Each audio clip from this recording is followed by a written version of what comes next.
السلام علیکم ورحمۃ اللہ وبرکاتہ۔ معزز سامعین و ناظرین، اگر آپ کا دل عبادت میں نہیں لگ رہا، اذان ہوتی ہے تو آپ کا دل کرتا ہے کہ میں سو جاؤں، اذان ہوتی ہے تو آپ کا دل کرتا ہے میں کہیں چلا جاؤں، اذان ہوتی ہے تو آپ مسجد سے دور جاتے ہیں، نمازی مسجد کے قریب آتے ہیں لیکن آپ دور جا رہے ہیں، تو لہٰذا آپ کے لیے ایک اہم عمل میں آپ کو پیش خدمت کرنے والا ہوں۔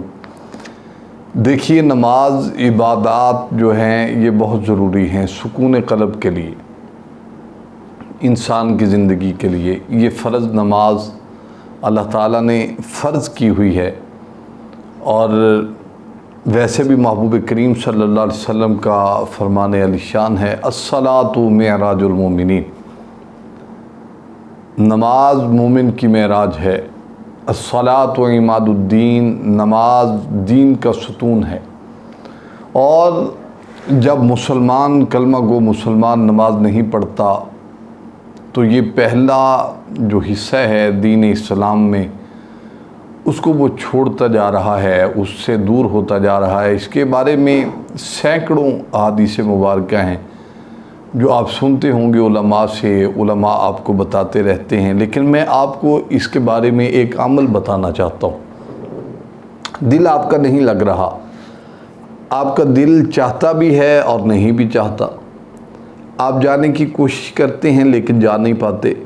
اگر آپ کوشش کرتے ہیں کہ مسجد کے قریب جائیں لیکن آپ نہیں جاتے، یہ دیکھیں کہ گھر اللہ رب العالمین کا ہے، کتنے آپ ناپسندیدہ ہیں کہ آپ اللہ کے گھر کے قریب نہیں جا سکتے۔ کوئی بھی انسان کسی کو اپنے بغیر اجازت اپنے گھر میں داخل نہیں ہونے دیتا، لیکن اللہ رب العالمین نے جن کو یہ توفیق عنایت کی ہے کہ وہ 5 وقت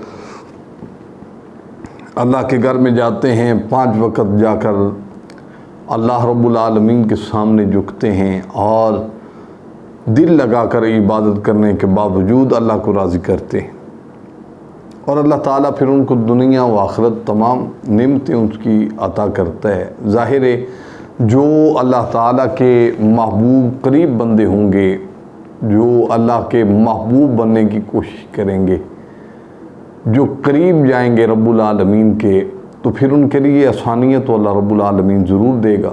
وہ وظیفہ یہ ہے، وہ عمل یہ ہے کہ آپ نے 21 مرتبہ پڑھنا ہے، یا اللہ یا غفار یا قادر۔ آپ 21 مرتبہ بعد نماز فجر پڑھیں، 21 مرتبہ بعد نماز مغرب پڑھیں، تو انشاءاللہ تبارک و تعالی عبادات میں آپ کا دل بھی لگنا شروع ہو جائے گا، اور عبادات میں اللہ رب العالمین آپ کو اپنا قرب بھی نصیب فرمائیں گے۔ امید ہے آپ کو یہ عمل اچھا لگا ہوگا۔ السلام علیکم ورحمۃ اللہ وبرکاتہ۔